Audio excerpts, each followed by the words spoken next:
Okay, this is an instructional video on basically how to use the new mixer, the AUDIOPRO 1212 mixer that we had donated, and how we're going to set it up for 3rd Street.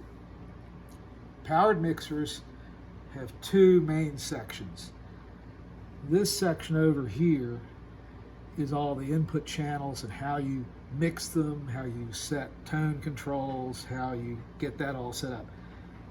And this side is the power amp stage, and these two graphic equalizers set the tone for the stage, or the monitors. That's the top one, right? That's the bottom one. The bottom one is the monitors, and the top one is the mix for the house. So you've got house and stage, or room and monitors. Don't mess with these. Just leave them set the way they are. Most of this mixer is very much like the old PV mixer. There are a couple of differences. A number of them are things you don't use. So you don't turn up the monitor 2, just leave them all turned down. And the same is true for the EFX2. So anything that says either Mon 2 or EFX2, everything's always turned down. The way the old mixer worked, this is the same. Mon 1 sets the volume on stage through the monitors. Let's see, and there's another one. Oh yes, EFX2 is used for something outboard, so we aren't using that at all. So neither this row or this row is used. We don't use that at 3rd Street.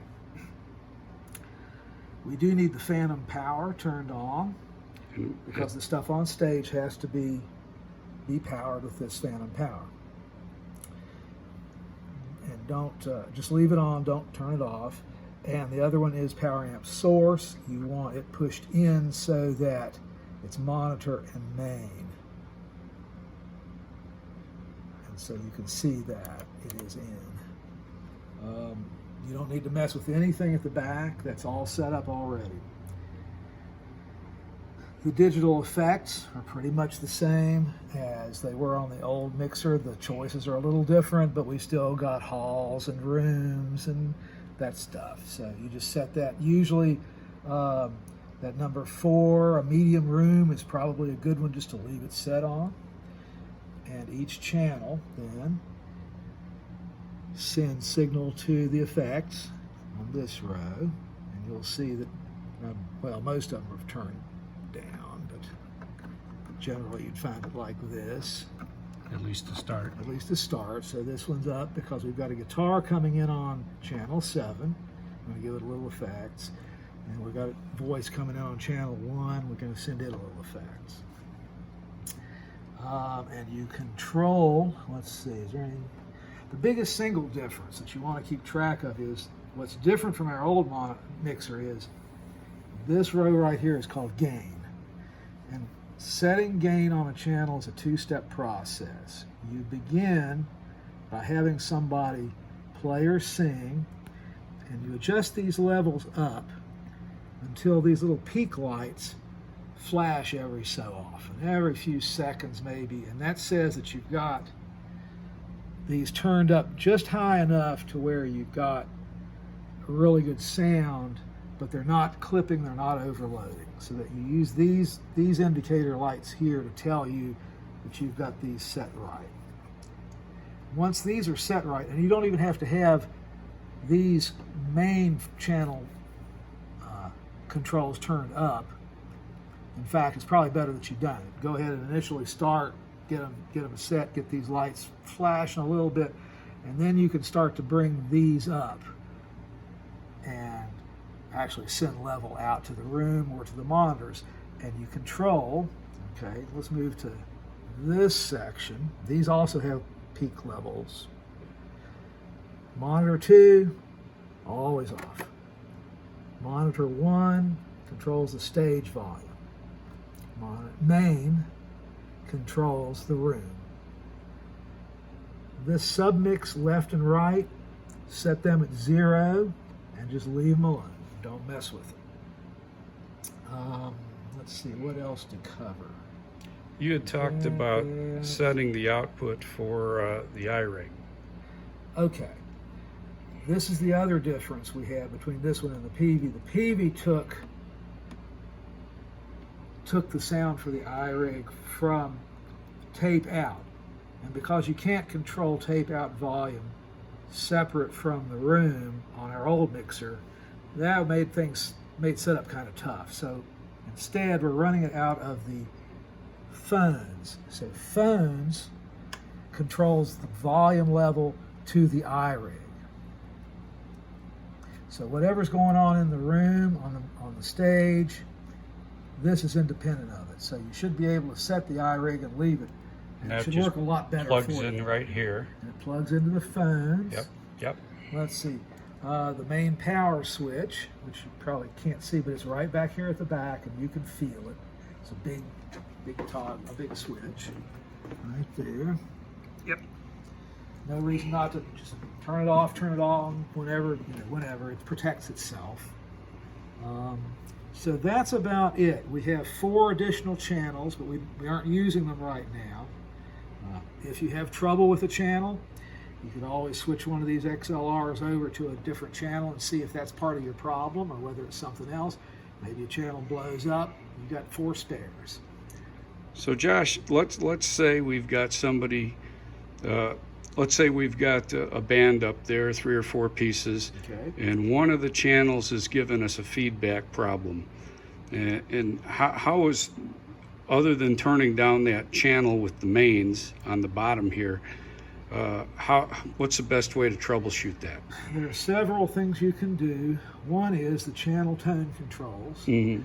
And usually you're going to have feedback, usually, in the mid-range and highs. Mm-hmm. So you're going to turn highs down a little bit, mids down a little bit. The flip side of that is if things sound kind of muddy, Mm-hmm. good to turn the highs up a little bit. If you don't have enough presence in the mid-range vocals, you can usually hear Mm-hmm. that. Turn the mids up a little bit. Generally, you do not mess with these. You don't want to mess with these unless you really know what you're doing. And if you do mess with them, don't move them very far. You can have a lot of change just by moving it this much.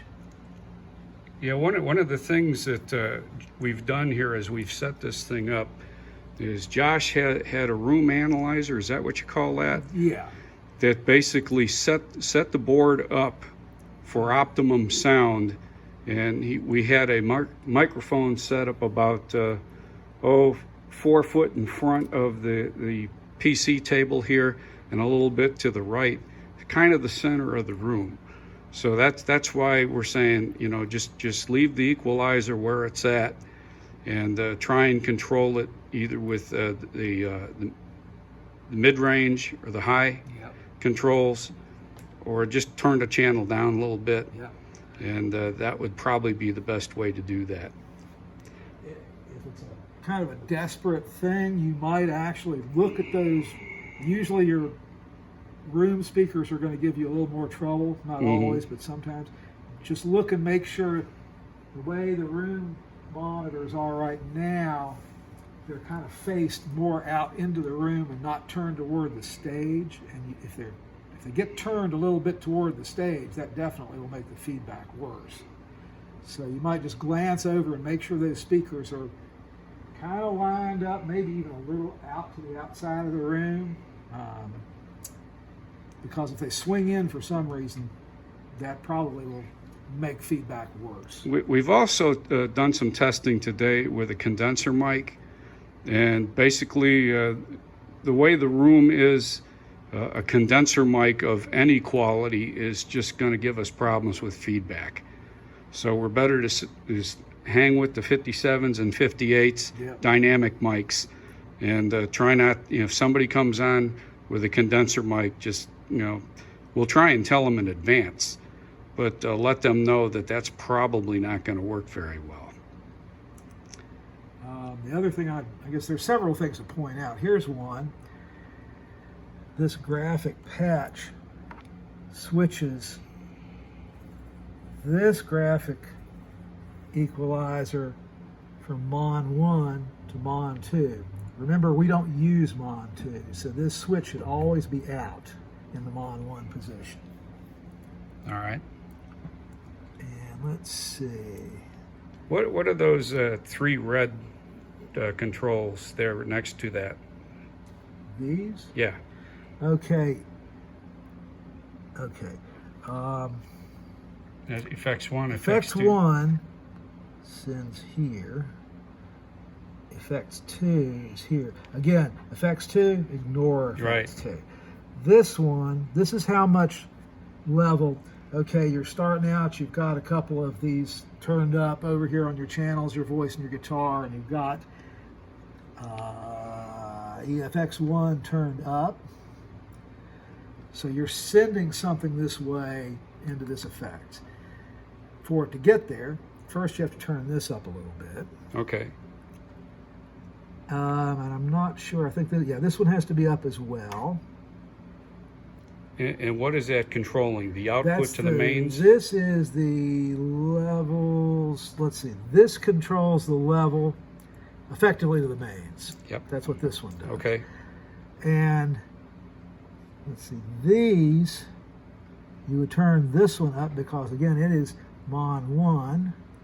This one doesn't get turned up. I see. This is where the effect, you can actually have different effects levels for the stage and the room with these 2 controls. Okay. This is the stage. This Okay, is the so room. these, if you look at the little wiring diagram at the bottom, they tell you which ones they actually control. So right. This submix left and right, we just leave them set. But what you send in actually goes first to here, and then these get mixed together and go over here. So this is the control you use for the room. This is the control you use for the stage. Those are volumes. All right. And that's about it, I think. Got that. Nobody needs to mess with anything at the back, so that's fine. Would it be worth having Dan play some music so you can show some adjustments? Sure. Dan, why don't you launch in this? First, I'm going to turn. Okay, so you're not going to hear anything from the sound system to start with. So first, I'm going to turn these down. Now, don't hang on to the past. Each day could be the last you spend.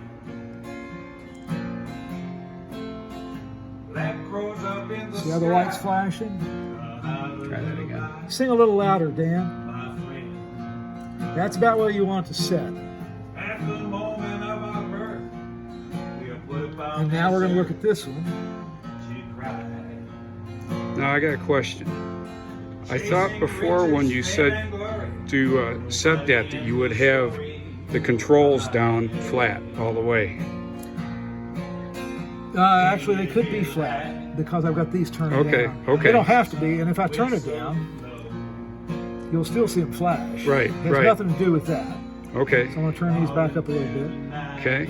So once you've got them like that, probably the best thing to do is to turn them down to start with, bring these up a little bit.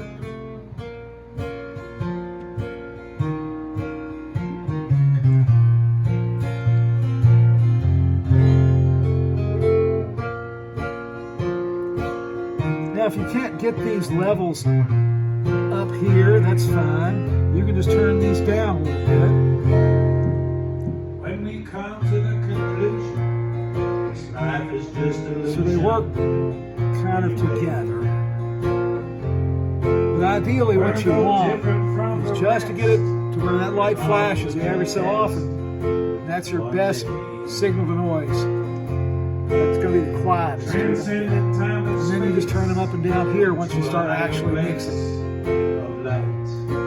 And so we are, here's your monitors you're sending. We can turn them all the way down except these. So this one are going to the stage right now. Yep. And These controls, they're sending to the mains. Sort of looking at it upside down. Effects we're sending. I'm not even sure what we're looking at. Oh, these are, that's right. We're looking at the submix here.